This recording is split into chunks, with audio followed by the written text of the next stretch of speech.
একটা জমি আমাকে সমাজের মডলরা বেঁচে গিয়েছিল, আর মডল গুনা সব মরে গেছে, আর একটা মডল কেবলে বেঁচে ছিল। আর সেই জমিটাকে বলছি এসটির দাওগা।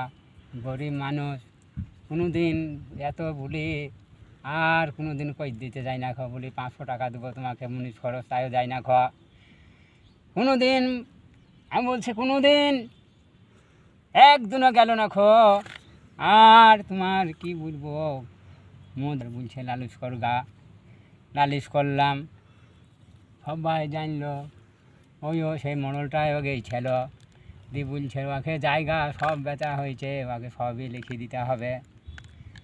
আবার দুদিন বাদে আবার দেখুন আবার মিটিং বসে, আবার দেখুন মিছি কথা কইছে, বলছে জায়গা সব দেওয়া যাবে না ওকে, ও এসটি করেনি কেন, বলছে ওকে স্টার টাকা লাগবে।